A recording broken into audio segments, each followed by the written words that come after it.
On July 9th of 2024, did you tweet the following, quote, "Honestly, the biggest long-term political problem the Democrats have is that they don't know how to talk to low-information morons," close quote. Those are not my words, Senator. Yeah, but you tweeted them in approval, didn't you? You can't make this cat walk backwards, Professor. Let me make this last point. You've got more than 2 minutes over your time. We have other senators waiting. Professor, coming you always go over your time so that I have to call it and lecturing for us you. about Holocaust denial But being really, from the University of Pennsylvania. You have other. From the very first question, Senator Kennedy exposed the cracks. A professor who preached climate alarmism was still living comfortably in his own home located in a flood zone. A man who claimed to be unbiased had a digital trail full of smug tweets attacking millions of Americans as low-information morons. And when Kennedy read those tweets aloud, the witness folded like a cheap lawn chair. He denied, deflected, and backpedaled, but with every answer, he only confirmed exactly what Kennedy was exposing. This witness was not an expert. He was an ideologue wearing academic camouflage. The moment Senator Kennedy picked up the professor's New York Times article titled, "Climate Change Should Make You Think Twice About Home Ownership," the atmosphere shifted. Kennedy questioned why a man who urges Americans to abandon their homes hasn't even moved out of his own. The professor confirmed he still lives in his house located in a flood zone, exposing the contradiction instantly. Kennedy pressed harder, revealing a pattern of rules for thee but not for me that set the tone for the battle ahead. What you're about to watch is not just a hearing. It is a scorched earth takedown of political extremism masquerading as scholarship. Let's dive in. I mean, I see this essay that you wrote in the New York Times, appropriate New York Times. Climate change should make you think home ownership. Did you write that? Yes, I did, Senator. It's pretty bold. You own a home? I do, in a flood zone. Have you sold it? Have I sold my home? Yeah. I live in my home, sir. Oh, well, you're telling everybody else to sell theirs. You're a climate extremist, aren't you, Professor? Certainly not, Senator. You are a political extremist, aren't you? Certainly not, Senator. On July 9th of 2024, did you tweet the following, quote, "Honestly, the biggest long-term political problem the Democrats have is that they don't know how to talk to low-information morons," close quote.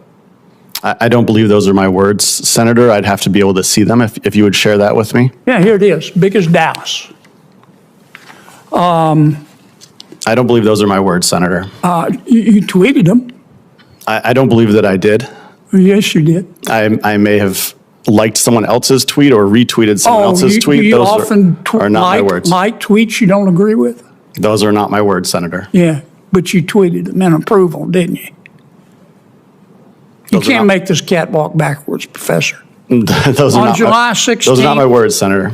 2024, did you tweet the following, quote, "A big part of modern right-wing culture is this frisson of the illicit. The reading of this or that writer or account that are outre in whatever ways, fascist, race IQ obsessives, Holocaust denial adjacent, people with very weird sexual fixations and pathologies they turn into their own philosophy, etc. A lot of them, and I think this is true of Vance, and definitely true of the creepy Silicon Valley MAGA weirdos, have simply pickled their brains," end quote. Again, Senator, those are not my words, and I did not Tweeted them, tweet. Professor. I did not tweet that, sir. Those are not Senator my Kennedy, words. Let me make this last point. You've got more a lot than of 2 nerve. minutes over your time. We You've have got other a lot of senators nerve, waiting. Professor, coming You here always go over your time and, so that I have to call it and lecturing for us you. about Holocaust denial But being really, from the University of Pennsylvania. You have other senators who are waiting for their time, and you're well over yours. Thank you for your indulgence, Mr. Chairman. Senator Kane. In the end, Senator John Kennedy proved once again why he is one of the few voices in Washington willing to cut through the nonsense and demand real answers. He confronted an academic who tried to hide behind polished credentials, confusing rhetoric, and selective memory, yet Kennedy remained steady, clear, and unapologetically honest. While the witness twisted, dodged, and denied, Kennedy stood firm with facts, reason, and the kind of common sense that too many in government refuse to use.